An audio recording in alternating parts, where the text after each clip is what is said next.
Saat teduh bagi kita semua.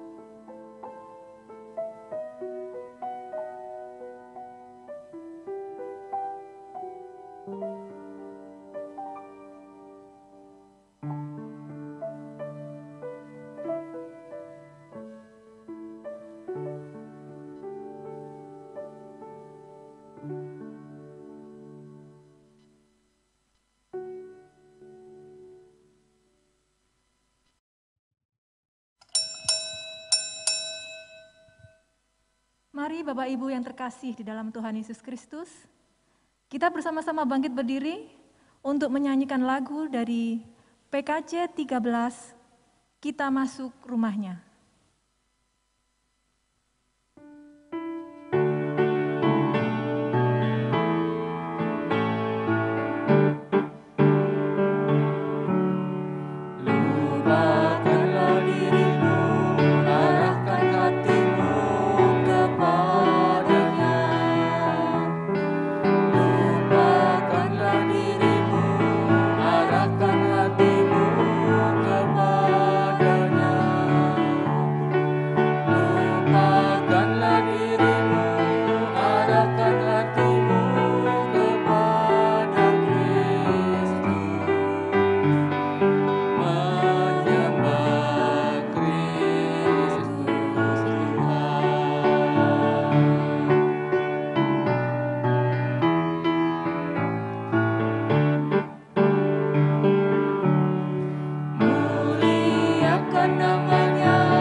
Ibadah kita pada pagi hari ini, kita mulai dengan sebuah pengakuan bahwa pertolongan kita adalah dalam nama Tuhan yang menjadikan langit dan bumi.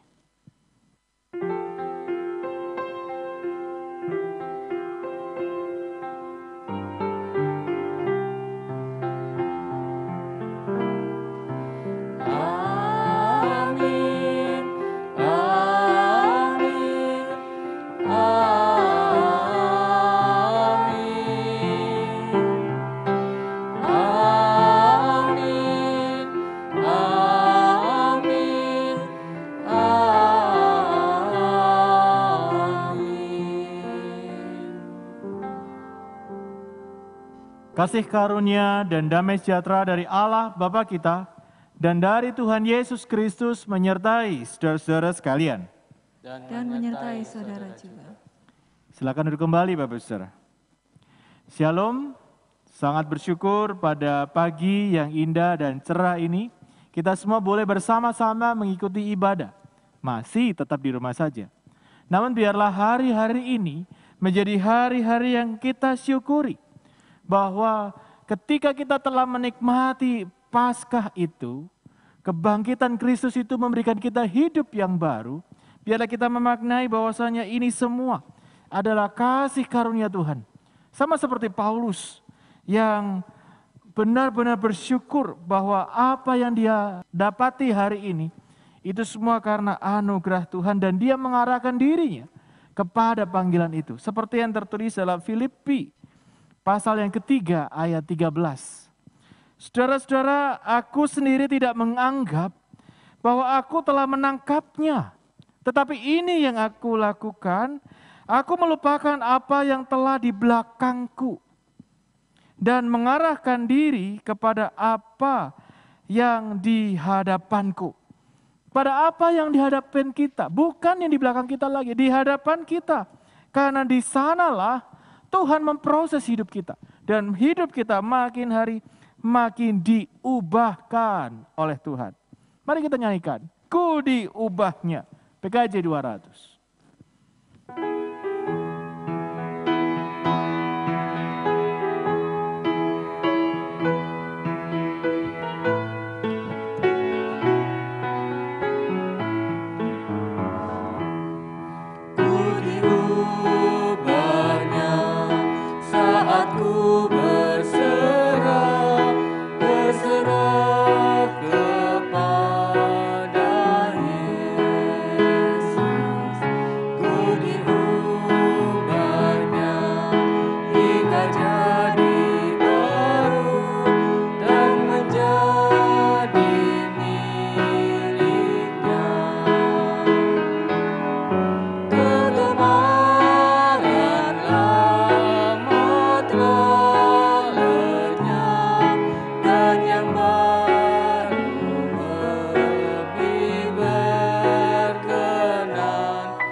Bapak Saudara, harusnya memang kita diubahkannya.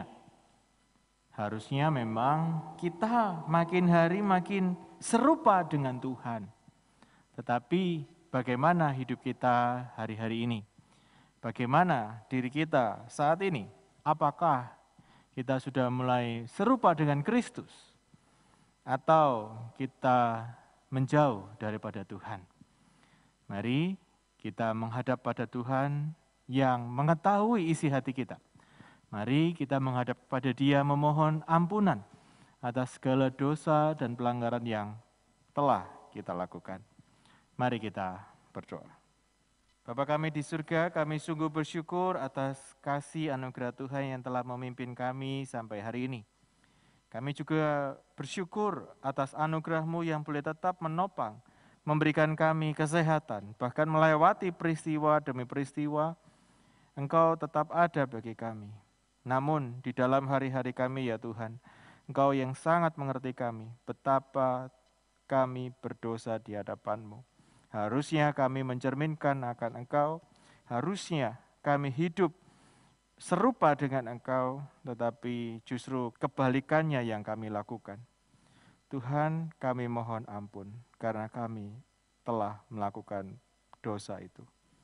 Dan saat ini kami menghadap kepadamu, Allah Sang Maha Pengampun, memohonkan ampunan daripada Engkau. Dan hari ini juga kami bersyukur karena Engkau adalah Allah kami yang setia dan adil. Karena tatkala kami datang padamu dengan segala pengakuan dosa kami, Tuhan yang mengampuni dan melupakan. Ini kami ya Tuhan, bentuk kami seperti kehendak-Mu. Ajar kami dengan firman-Mu. Bentuklah kami sesukamu ya Tuhan. Karena saat ini kami mau menyerahkan diri ke dalam tangan-Mu. Kami ini milik-Mu. Dan biarlah Engkau sendiri yang tetap mengubahkan hati kami serupa dengan Engkau. Hanya di dalam nama Yesus Kristus Tuhan kami berdoa dan menaikkan syukur. Amin. Jadilah Tuhan kehendak-Mu.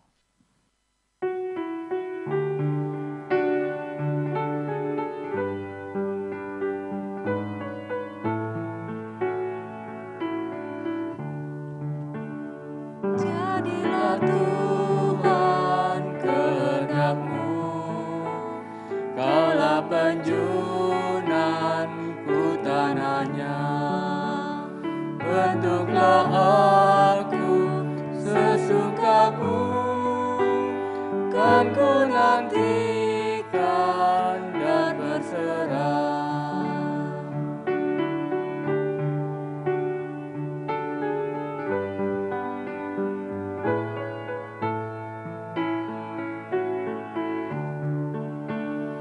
jadilah Tuhan kehendak-Mu, tiliklah aku dan ujilah, sucikan hati pikiranku, dan di depan-Mu ku menyerah.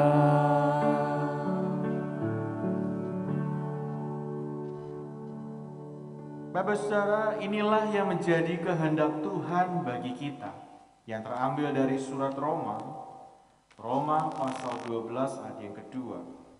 Janganlah kamu menjadi serupa dengan dunia ini, tetapi berubahlah oleh pembaharuan budimu, sehingga kamu dapat membedakan manakah kehendak Allah, apa yang baik, yang berkenan kepada Allah, dan yang sempurna. Biarlah hari ini menjadi hari pembaharuan kita.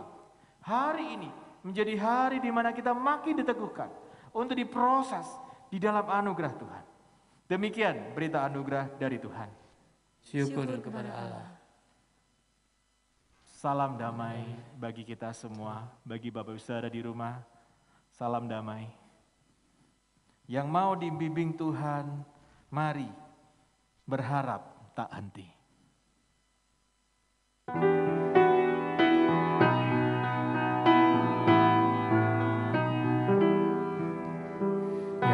mau dibimbing oleh Tuhan, dan yang berharap tak henti, akan mendapat pertolongan, bahkan di saat terpedih. Tuhanlah dasar imannya, bukanlah pasir alasnya.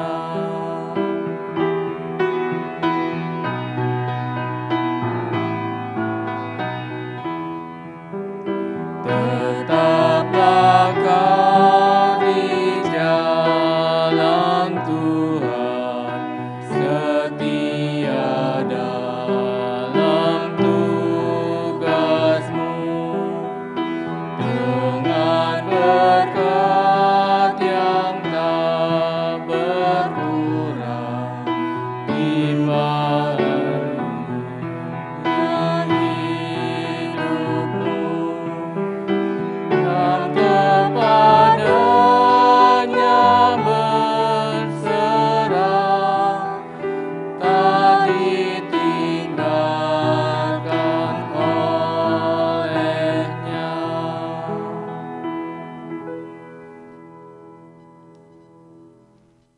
Silakan duduk kembali Bapak Ibu Saudara, dan saat ini kita mau merenungkan firman Tuhan, mari kita berdoa.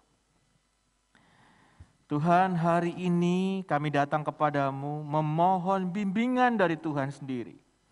Memohon pertolongan dari Tuhan sendiri. Agar kami tetap di jalan yang Tuhan sudah tentukan. Agar kami boleh tetap setia seperti yang Tuhan kehendaki. Mampukan kami ya Tuhan, untuk kami boleh berserah dalam tangan-Mu. Terima kasih ya Bapa, terima kasih. Kami menyerahkan waktu pemberitaan firman-Mu, Tuhanlah yang berkarya di tengah-tengah kami, dan Tuhanlah yang memimpin kami, agar tak hanya kami dapat membaca dan merenungkan, tapi kami dimampukan untuk melakukan firman itu dalam kehidupan kami setiap hari. Terpujilah nama Tuhan, ini syukur doa kami, di dalam nama Tuhan kami, Yesus Kristus kami berdoa. Amin. Bapak saudara sekalian, saat ini kita memasuki dalam minggu yang baru, minggu 1 yang menarik Bapak saudara. Karena tema hari ini adalah Aku diubah, aku berubah. Mari kita membaca 2 bagian firman Tuhan yang terambil dari surat 1 Korintus pasal 15 ayat 8 sampai dengan 10. Surat Galatia pasal 2 ayat 20. Surat 1 Korintus pasal 15 ayat 8 sampai 10. Saya akan bacakan Bapak Saudara. Dan yang paling akhir dari semuanya, ia menampakkan diri juga kepadaku. Sama seperti kepada anak yang lahir sebelum waktunya. Karena aku adalah yang paling hina dari semua rasul. Bahkan tidak layak disebut rasul. Sebab aku telah menganiaya jemaat Allah. Tetapi karena kasih karunia Allah, aku adalah sebagaimana aku ada sekarang. Dan kasih karunia yang dianugerahkannya kepadaku tidak sia-sia. Sebaliknya, aku telah bekerja lebih keras daripada mereka semua.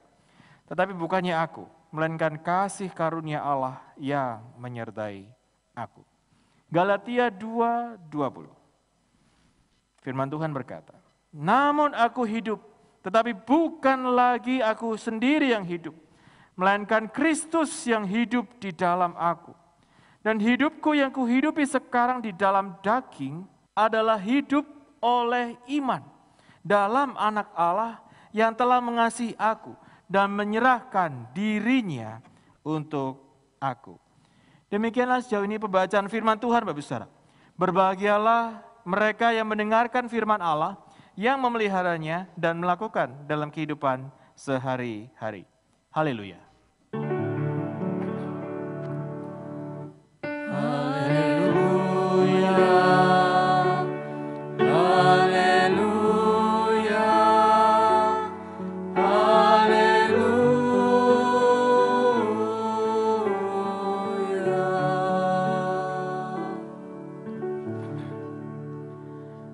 Diubah, aku berubah. Bapak Saudara, berbicara mengenai perubahan, begitu ya. Semua orang pasti mengalami perubahan. Semua orang tanpa terkecuali pasti mengalami yang namanya perubahan itu. Perubahan itu macam-macam Bapak Saudara. Mulai dari karakter dan sebagainya. Dan perubahan itu akan dimungkinkan selalu diikuti oleh perubahan yang lain. Nah, perubahan itu sendiri Bapak Saudara, karena perubahan itu pasti, itu disebabkan oleh beberapa hal. Yang pertama, perubahan itu disebabkan oleh waktu. Waktu yang terus berubah, menjadikan manusia itu mengalami perubahan. Ya katakanlah dalam bentuk physically gitu ya. Dulu kurus gitu ya, oke sekarang wow subur gitu kan ya. Dulu begini, sekarang begitu. Dulu begitu, sekarang begini begitu ya. Perubahan secara physically, psikis, tingkah laku terus berubah. Bahkan secara tidak langsung perubahan itu menghasilkan sebuah karakter dari keberadaan dari waktu yang terus berjalan. Waktu menjadikan seseorang bisa berubah. Yang kedua, faktor lingkungan Bapak Ibu. Perubahan seseorang itu bisa diakibatkan oleh adanya faktor lingkungan. Proses adaptasi diri dengan lingkungan sekitar. Dulunya tinggal di daerah pantai, kalau punya baju tipis-tipis aja begitu ya. Karena apa? Panas gitu.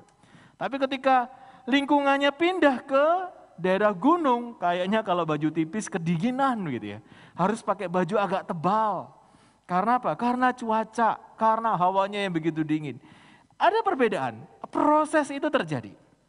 Yang ketiga, perubahan itu bisa karena pengaruh orang lain. Ada orang lain yang begitu berpengaruh dalam hidup kita. itu mengubah karakter setiap orang, mengubah diri orang lain, seseorang itu. Misal nih, ada seseorang yang pernah mengalami masuk penjara.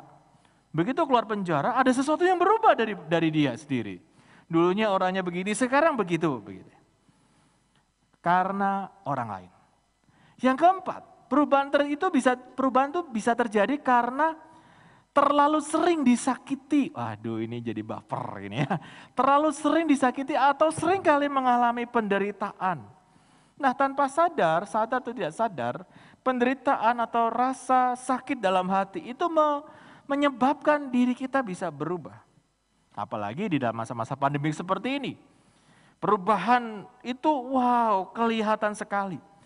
Dulunya longgar sekali begitu ya, tetapi sekarang jam kerja sudah dikurangi. Sekolah dulunya harus di sekolah tertentu, masuk dalam gedung sekolahnya. Sekarang sekolahnya di virtual saja, begitu ya. Karena ada hal yang terjadi, penderitaan yang tiada henti. Nah, perubahan yang kelima itu bisa terjadi karena seseorang itu memahami makna dari hidup yang sebenarnya. Wah, ini menarik. Memahami makna di mana semua orang itu kadang tidak tahu tuh, apa sih inti dari kehidupan itu sebenarnya.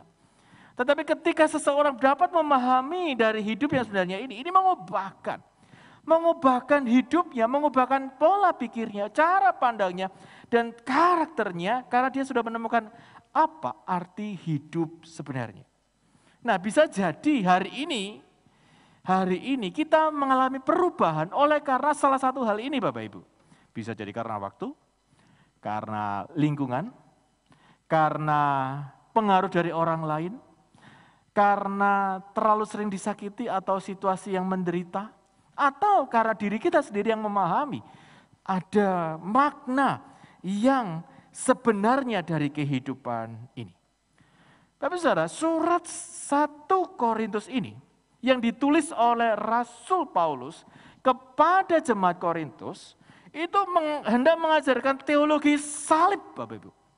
Teologi salib Kristus yang sangat dalam tentang kebangkitan Kristus dan pengharapan akan kebangkitan orang percaya yang baru saja kita rayakan dalam beberapa minggu yang lalu.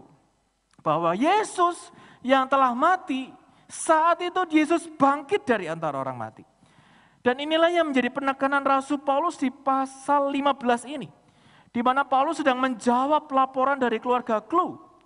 Atau Chloe itu, yaitu ada orang yang menolak kebangkitan. Dan Paulus menjelaskan bagaimana Yesus yang telah mati itu, Yesus itu dikuburkan, dibangkitkan dan menampakkan diri kepada Kefas atau Petrus. Kepada 500 saudara, kepada Yakobus dan juga kepada semua rasul. Dan yang terakhir, Yesus yang bangkit itu juga menampakkan diri kepada Paulus sendiri. Nah, dari perjumpaan inilah Paulus mengalami perubahan. Dari perjumpaan Yesus inilah Paulus mengalami satu pembaharuan hidup yang dia catatnya dan dia berikan kepada jemaat di Galatia. Secara khusus di Galatia pasal 2 ayat 20. Paulus menyatakan diri bahwa aku telah disalibkan bersama dengan Kristus. Tetapi hidupku bukan lagi aku, tetapi Kristus yang sudah hidup di dalam aku. Dan hidup yang kuhidupi sekarang di dalam daging ialah hidup karena iman dari anak Allah yang telah mengasihi aku dan memberikan dirinya untuk aku. Hari ini Bapak Saudara, menjadi hari di mana perubahan bagi kita. Karena kita yang sudah diubahkan itu sendiri. Namun, apa yang menjadi sebab dari perubahan Paulus dan kita hari ini? Yang pertama Bapak Saudara, adalah oleh karena kasih karunia. Oleh karena kasih karunia. Hari-hari ini kita tentu mengenal ada sebuah konsep yang namanya konsep take and give. Gitu ya. Menjadi konsep yang lumrah di antara kita. Di dalam mata rantai kehidupan masa kini, baik di dalam keluarga, pertemanan, usaha, pekerjaan, bahkan hampir di semua sisi kehidupan, manusia makin ke sini makin cenderung melakukan segala sesuatu untuk mendapatkan imbalan, untuk mendapatkan balas jasa, untuk mendapatkan upah. Nah, Bapak Saudara, kalau kita bisa bayangkan apa sih yang bisa kita berikan sebagai balas jasa atas hidup kita kepada Tuhan? Kalau bukan kasih karunia yang hari ini kita dapati, maka hari ini kita dalam kebinasaan.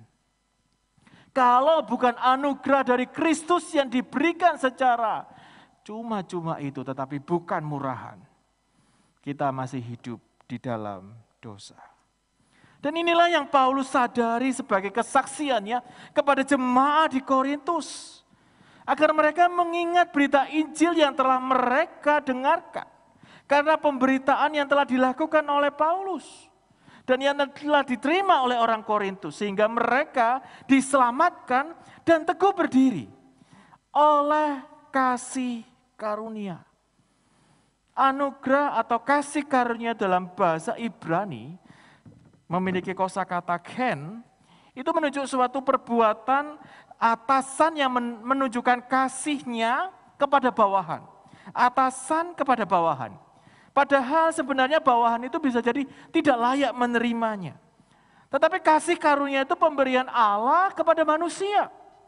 Padahal manusia itu tidak pantas menerimanya. Misal kata kasih karunia ini digunakan di Kejadian 6 ayat yang ke-7. Dituliskan, tetapi Nuh mendapatkan kasih karunia di mata Tuhan. Nuh mendapatkan ken di mata Tuhan. Keluaran 33 ayat 17. Berfirmanlah Tuhan kepada Musa, juga hal yang telah engkau katakan itu akan kulakukan. Karena engkau telah mendapatkan kasih karunia di hadapanku, dan aku mengenal engkau. Kata kasih karunia ini juga dipakai di dalam kosakata di dalam perjanjian baru, dalam bahasa Yunani, artinya dalam kata charis. Kata charis ini adalah kata benda yang bisa dipakai untuk menerjemahkan kata ken Ibrani itu.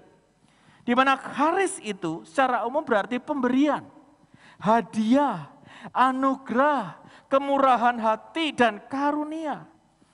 Dan di dalam perjanjian baru, kata kasih karunia dihubungkan keselamatan dari Allah bagi manusia. Namun Bapak Saudara, kasih karunia inilah, charis itulah menunjukkan bagi kita semua siapa kita sebenarnya. Anugerah atau grace itulah yang menunjukkan siapa kita sebenarnya dan sekaligus menyingkapkan siapa Allah itu sebenarnya. Kenapa? Karena disinilah yang perlu kita sadari bahwa kita adalah manusia yang berdosa.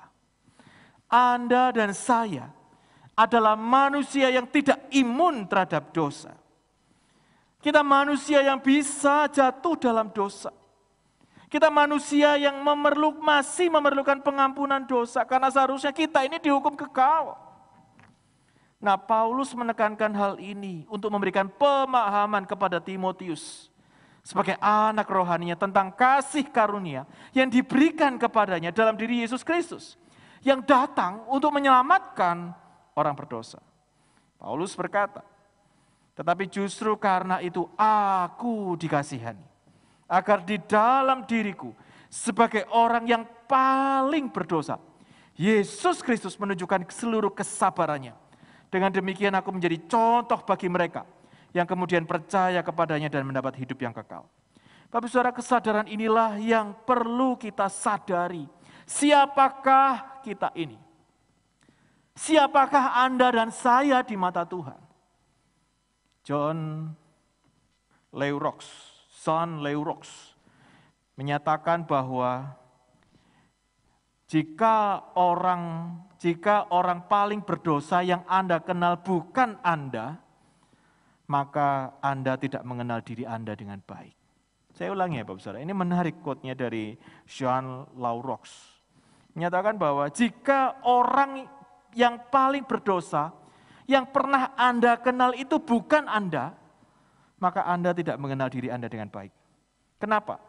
Karena sesungguhnya di hadapan Allah, di hadapan Coram Deo itu, kita ini adalah kotor. Segala perbuatan baik kita itu seperti kain kotor. Bahkan segala pikiran baik ini menuju kebinasaan. Karena itulah kesadaran bahwa kita ini orang berdosa adalah sangat penting. Seorang tokoh gereja, Saint Agustinus mengatakan, dosa saya semakin tidak bisa disembuhkan karena saya tidak menganggap diri saya orang berdosa. Menarik Bapak Saudara.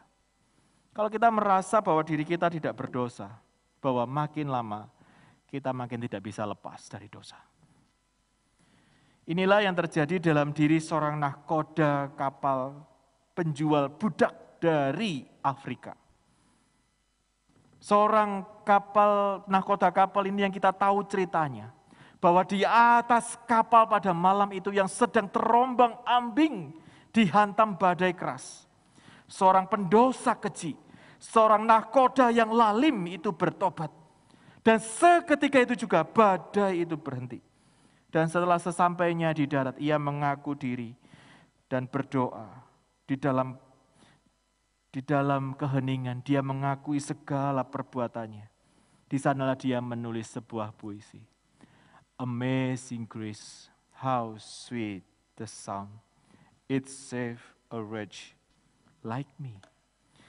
Sehingga puisi ini menjadi himne klasik sebagai karya John Newton.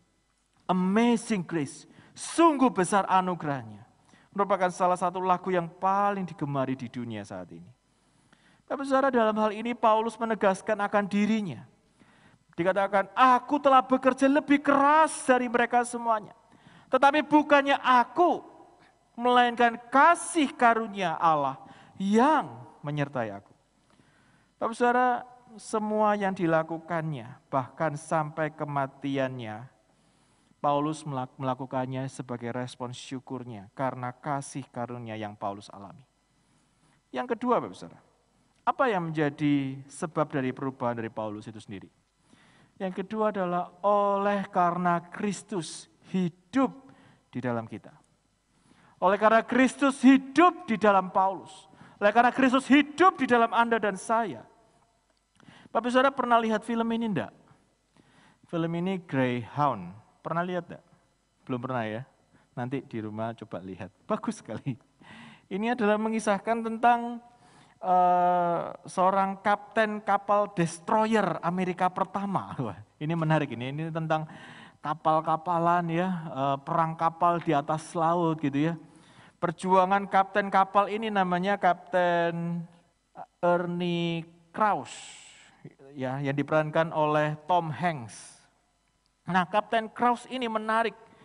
Kapten yang harus menjaga 37 konvoi kapal dagang, kapal pasukan perang menuju Inggris selama Perang Dunia Kedua. Dan kapten ini harus menghadapi kapal selam U-boat dari Jerman. Wah, ini perang di dalam air yang luar biasa hebatnya. Saya pernah nonton dan ini menarik sekali, Bapak Saudara. Namun yang lebih menarik dari film ini, Bapak Saudara, seperti yang pernah disampaikan oleh seorang sutradaranya, namanya Aaron Snyder. Dia mengakui sosok Kapten Krause ini adalah pria Kristen yang berpegang teguh pada imannya meskipun dia ada di tengah medan perang. Dia menegaskan bahwa saat didorong ke medan perang, seorang pria beriman mau tidak mau harus menghadapi prinsip dasar dari imannya itu sendiri. Kekudusan hidup dan tidak membunuh. Menarik ya, Bapak. Iman dalam misinya dan dirinya sendiri dan berpegang teguh pada iman yang tidak putus di hari berikutnya. Dalam artian kata dari diri seseorang beriman, maka ada hasil, dampak yang dirasakan keluar dalam kehidupan luarnya. Nah, si kapten ini benar-benar bergantung kepada Tuhan. Oleh karena sejak dari pagi dia berserah kepada Tuhan. Inilah yang Paulus alami. Ketika dia mengalami perjumpaan pribadi dengan Tuhan, hidupnya berubah dari seorang yang membenci Kristus menjadi seorang yang menjadikan Kristus adalah segala-galanya dalam hidupnya. Paulus adalah rasul yang mendapatkan pewahyuan tentang anugerah Tuhan, yaitu bahwa seorang dibenarkan bukan karena perbuatan atau melakukan hukum Taurat, tetapi karena apa yang Yesus telah lakukan untuk kita di kayu salib. Dan Kristuslah yang memerdekakan kita, termasuk juga Paulus. Nah, kapan itu terjadi? Bapak Saudara, setiap kali kita membaca firman Tuhan, setiap kali kita merenungkan firman Tuhan, Tuhan akan memberikan pengertian tentang kasih-Nya. Di sanalah kita semakin merasakan kasih-Nya. Hidup kita mengalami perubahan. Fokus hidup kita bukan lagi pada keinginan pribadi, tetapi keinginan Kristus yang ada dalam diri kita. Dan itulah yang hari-hari ini kita ada di dalamnya, di dalam perjalanan 50 hari berjumpa dengan Kristus. Di mana ada renungan audio melalui YouTube, Bapak Saudara, yang Anda bisa ikuti melalui akun YouTube GKI Wiyung Royal Resident. Di mana setiap hari ada orang-orang yang telah berjumpa dengan Kristus. Mereka yang telah mengalami perubahan dan terus berproses di dalam perubahan itu sendiri. Mereka yang telah bertumbuh dan terus mengalami pertumbuhan. Mereka belum selesai, mereka belum final, tetapi mereka terus berlari menjadi serupa dengan Kristus. Kenapa? Karena ada Kristus yang sedang berproses di dalam hidup kita.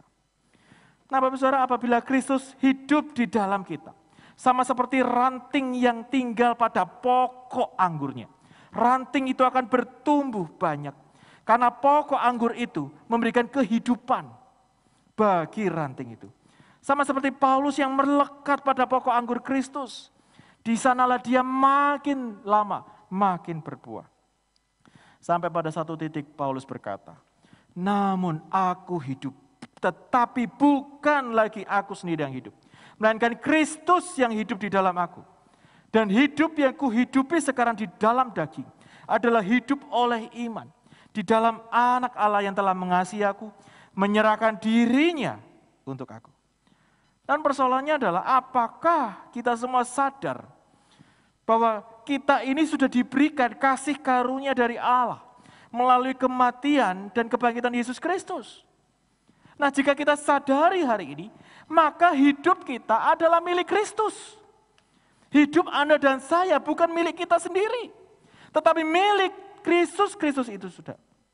Maka pada saat Yesus meminta kita untuk menyerahkan seluruh hidup kita, untuk sungguh-sungguh hidup di dalam kebenaran, melepaskan apa yang membuat kita nyaman untuk dijalani, melepaskan kesayangan kita dan semua yang berharga dari hidup kita. Apakah Anda mau melepaskan semuanya itu? Saat Yesus meminta kita, apakah Anda mau melepaskan semuanya itu? Ingat, namun aku hidup, tetapi bukan lagi aku sendiri yang hidup, tetapi Kristus yang hidup di dalam aku.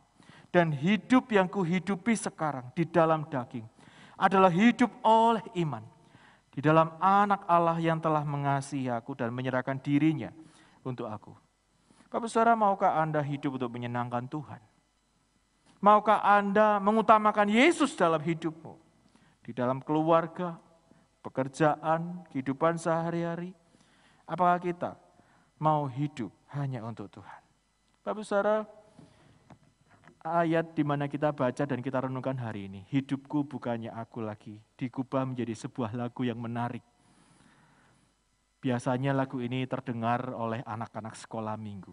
Tetapi mari kita coba nyanyikan lagu ini. Bahwa Yesus hidup dalamku, maka hidupku bukannya aku lagi, tetapi Yesus. Kita coba.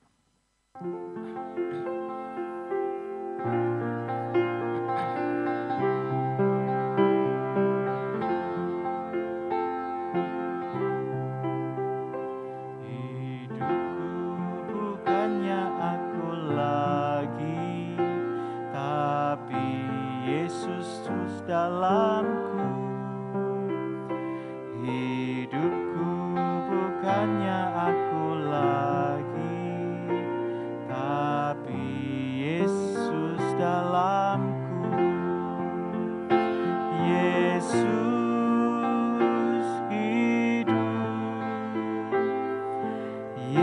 terus hidup dalamku. Hidupku bukannya aku lagi, tapi Yesus dalamku. Bapak Saudara, lagu yang sederhana bisa menjadi nyanyian harian kita saat kita berjalan dalam kehidupan ini. Saat kita memaknai hidup ini bahwa perubahan yang kita alami itu karena Yesus ada di dalam kita. Yesus ada di dalam saudara. Maka dari itu, berserahlah kepada Tuhan. Serahkanlah semuanya pada Tuhan. Utamakan Tuhan dalam hidupmu. Karena Yesus ada dalammu. Dan Yesus hendak memakai engkau, memakai kita semua untuk menjadi alatnya. Mari kita berdoa. Tuhan, saat ini kami bersyukur firman-Mu yang terus meneguhkan kami untuk kami boleh hidup di dalam Engkau. Biarlah hari ini kami mau sama seperti Paulus berkata, hidupku bukannya aku lagi, tetapi Yesus, Engkau yang hidup di dalamku. Tuhan, ini kami ya Tuhan. Ini kami yang Tuhan telah tebus, yang Tuhan telah ubahkan. Biarlah Engkau yang hidup di dalam kami, Engkau yang mengubahkan kami, Engkau yang terus berkarya bagi kami. Dan kami pun mau bekerja lebih keras karena kasih karunia Allah yang menyertai kami. Terima kasih atas firman-Mu. Biarlah firman-Mu ini boleh terus mengubahkan setiap kami, melalui hari-hari kami, dan nama Tuhan yang dimuliakan. Di dalam Yesus Kristus Tuhan kami berdoa dan menaikkan syukur. Amin. Pujian dari Komisi Anak.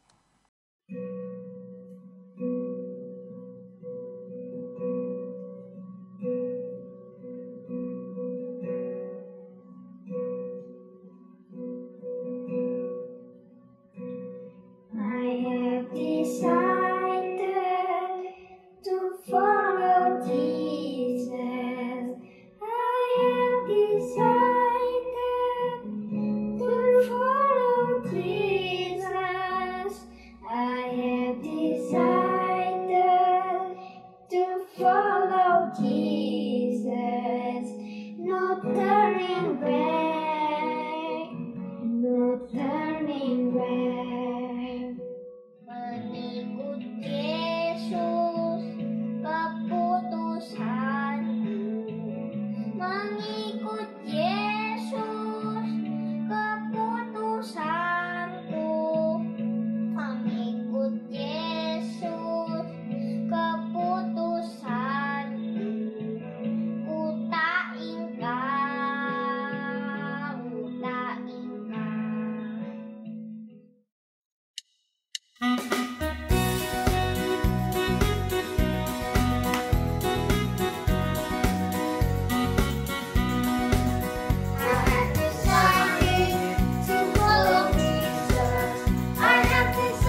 Jemaat diundang untuk bangkit berdiri. Marilah kita bersama dengan umat Allah di masa lalu, masa kini, dan masa depan, mengingat pengakuan pada baptisan kita menurut pengakuan iman rasuli. Demikian. Aku percaya kepada Allah, Bapa, yang berkuasa, Khalik langit dan bumi, dan kepada Yesus Kristus, anaknya yang tunggal Tuhan kita, yang dikandung daripada Roh Kudus, lahir dari anak darah Maria, yang menderita sengsara di bawah pemerintahan Pontius Pilatus, disalibkan, mati dan dikuburkan, turun ke dalam kerajaan maut. Pada hari yang ketiga, bangkit pula dari antara orang mati, naik ke surga, duduk di sebelah kanan Allah Bapa yang Maha Kuasa, dan dari sana ia akan datang untuk menghakimi orang yang hidup dan yang mati. Aku percaya kepada Roh Kudus, gereja yang kudus dan am, persekutuan orang kudus, pengampunan dosa, kebangkitan orang mati, dan hidup yang kekal. Amin. Silakan duduk. Mari Bapak Saudara, saat ini kita bersama-sama menaikkan doa syafaat kita. Mari kita berdoa. Bapa kami di surga, kami sungguh bersyukur atas kasih karunia Tuhan yang Tuhan berikan bagi kami semua. Sehingga hidup yang kami hidupi hari ini bukan lagi untuk kami sendiri, tetapi untuk kemuliaan nama Tuhan. Sama seperti rencana Tuhan, tatkala Tuhan menciptakan kami, bahwa hidup kami hanya untuk Tuhan. Tuhan, kami menyerahkan bangsa ini di dalam segala pergumulannya. Engkau yang memahami bahwa bangsa ini memiliki banyak sekali masalah politik, keamanan, bahkan masalah kesehatan, karena kami masih di dalam masa-masa pandemik. Tuhanlah yang memampukan pemerintah kami untuk memiliki hikmat di dalam melakukan percepatan pemulihan pandemik COVID-19 ini. Tuhan yang memberkati dokter, suster yang terus berupaya untuk menstabilkan kondisi tubuh para pasien yang terpapar COVID. Tuhanlah yang memberikan kesehatan dan kekuatan. Kami tak lupa berdoa bagi proses pemulihan bencana alam yang ada di NTT. Tuhan, kami juga turut berduka, bersedih oleh karena ada korban di sana. Tuhan, kami berdoa, Tuhan yang memberikan penghiburan bagi keluarga yang ditinggalkan, Tuhan yang menolong pemerintah setempat untuk boleh melakukan relokasi dengan cepat, sehingga banyak warga di sana boleh terpulihkan ekonomi mereka, keluarga mereka boleh bersatu kembali, mereka boleh melewati kehidupan ini dengan penuh syukur hanya kepada Tuhan. Terima kasih ya Bapak, kami tak lupa berdoa bagi gereja Tuhan di tempat ini, secara khusus Majelis Jemaat GKI Weyong Royal Residen. Kami bersyukur Tuhan, Kau yang tetap memakai anak-anak Tuhan yang duduk di dalam lembaga kemajelisan. Tuhanlah yang memberkati para penatua, Tuhan yang menuntun, memberkati, memberi hikmat, bahkan Tuhan yang memampukan di dalam melewati segala pergumulan baik pekerjaan dan juga keluarga. Tuhan yang berkarya. Kami tak lupa berdoa menyerahkan untuk proses pencarian pendeta yang kami sedang nantikan. Ada seorang gembala di tengah-tengah kami. Biarlah hamba-Mu yang Tuhan telah siapkan menjadi pendeta kami di tempat ini, Tuhanlah yang lebih menyiapkan hatinya untuk Tuhan mau pakai bagi kemuliaan Tuhan di tempat ini. Tuhan berkati, Tuhan urapi hamba-Mu yang akan Tuhan datangkan, dan biarlah kami semua bersukacita karena Tuhan yang memimpin kami melalui pendeta yang sedang kami cari sampai hari ini. Terima kasih ya Tuhan, kami menyerahkan segala pergumulan kami. Tatkala kami sudah boleh datang kepada Tuhan, kami memiliki begitu banyak pergumulan yang sedang kami derita, yang kami alami, yang kami pikirkan hari ini. Terkadang membuat hati kami jengkel, membuat hati kami tidak nyaman dengan situasi ini. Tapi kami percaya ya Tuhan, melalui kehidupan kami yang Tuhan ubahkan, Engkau yang akan terus tetap menopang kami. Engkau yang akan terus memampukan kami melewati ini semua dengan pertolongan-Mu. Oleh karenanya Tuhan, kami mau mohon anugerah-Mu untuk boleh tetap menopang kami, keluarga kami, istri, suami, anak-anak yang terus sekolah meskipun harus virtual. Di dalam usaha pekerjaan kami yang masih tertatih-tatih, masih terus kami upayakan agar cepat mendapatkan hasil yang baik. Tuhanlah yang menopang dan memimpin kami. Terima kasih ya Bapa, terima kasih ya Tuhan. Ini syafaat kami, ini doa kami, ini pergumulan hati kami yang kami serahkan tangan-Mu. Kami percaya Engkau yang mendengar. Kami yakin Engkau Tuhan yang mengabulkan sesuai dengan waktu-Mu. Namun tatkala kami boleh menantikan akan jawaban Tuhan, mampukan kami untuk kami boleh bertahan di dalam iman, tetap mengandalkan Tuhan, dan tetap bersandar padamu. Terima kasih ya Tuhan, terima kasih. Ini syafaat kami yang kami naikkan hanya di dalam nama Tuhan kami Yesus Kristus yang sudah mengajarkan kami berdoa. Bapa kami yang di surga, dikuduskanlah namamu. Datanglah kerajaan-Mu, jadilah kehendak-Mu di bumi seperti di surga. Berikanlah kami pada hari ini makanan kami yang secukupnya, dan ampunilah kami akan kesalahan kami, seperti kami juga mengampuni orang yang bersalah kepada kami. Dan janganlah membawa kami dalam pencobaan, tetapi lepaskanlah kami daripada yang jahat, karena Engkau-lah yang punya kerajaan dan kuasa dan kemuliaan sampai selama-lamanya. Amin.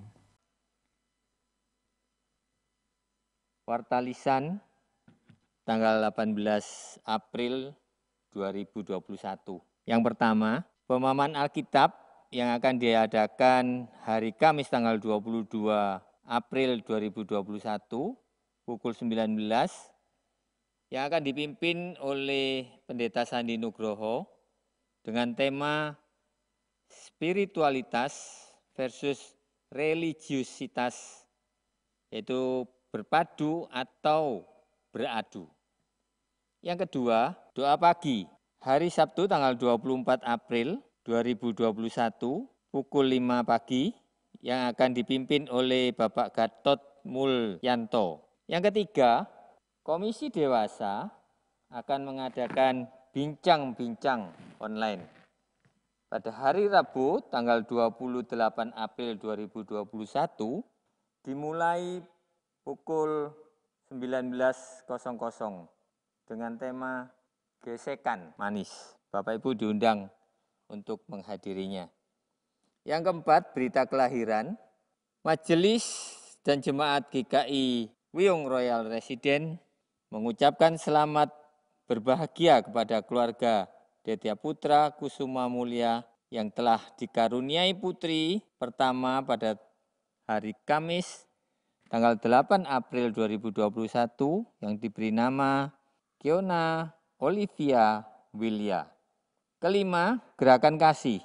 Kebutuhan dan laporan program kegiatan Gerakan Kasih dapat dilihat pada Warta Jemaat, dan jemaat yang terbeban dapat menghubungi Bapak Wuri dengan nomor telepon 0811 339 797.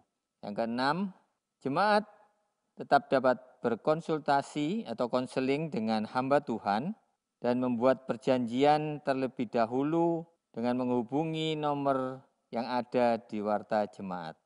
Pada hari ini akan dikumpulkan juga persembahan kemanusiaan untuk membantu saudara-saudara kita yang terkena bencana alam di NTT. Bagi jemaat yang memasukkan ke dalam berangkas dapat dituliskan keterangan persembahan kemanusiaan atau melalui transfer ke rekening gereja GKI Wiyung diakhiri dengan kode 28. Persembahan yang terkumpul akan disetorkan ke BPMS Sinode Wilayah Jatim yang nantinya akan disalurkan atas nama GKI. Terima kasih atas partisipasi jemaat sekalian.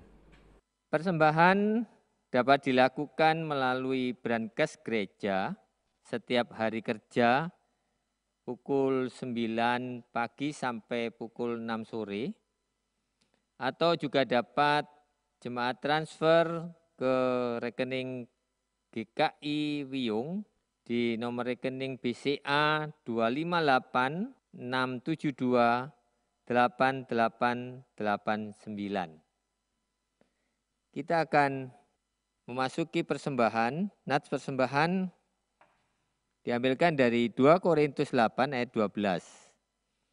Sebab jika kamu rela untuk memberi, maka pemberianmu akan diterima.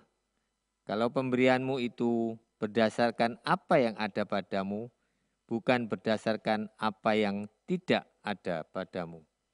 Mari kita sambut persembahan kita dengan memuji dari NKB 134 bait 1 dan 4.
Jemaat saya undang untuk bangkit berdiri, kita bersama-sama membawakan persembahan kita pada Tuhan. Terima kasih Bapa untuk kesempatan yang Kau berikan bagi kami untuk mempersembahkan berkat-berkat yang sudah Tuhan anugerahkan dan limpahkan dalam kehidupan kami. Biarlah apa yang kami kumpulkan ini, kami boleh membawanya dengan hati yang gembira. Kami menyerahkan persembahan ini untuk orang-orang yang mengelolanya, kiranya Engkau memberikan hikmat di dalam mengelola akan persembahan ini untuk kemuliaan nama Tuhan. Terima kasih, segala puji, hormat, syukur kami naikkan hanya di dalam nama Tuhan Yesus kami berdoa. Amin. Mari kita menjalani kehidupan kita karena Tuhan yang sudah mengubahkan. Dan biarlah perubahan yang ada, yang hadir dalam hidup kita. Sejak Yesus di hati kita, maka jiwa kita bergemar. Sejak Yesus di hatiku, perubahan besar terjadi.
Bapak Saudara, ibadah kita tidak berakhir hari ini dan saat ini.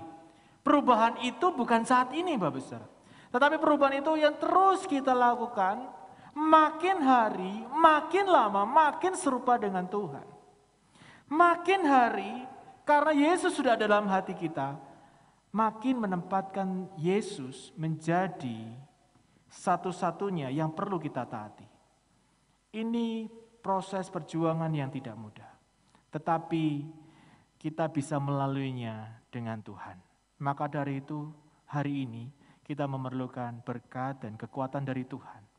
Kini jemaat sekalian, arahkanlah hatimu kepada Tuhan. Kami mengarahkan hati kami kepada Tuhan.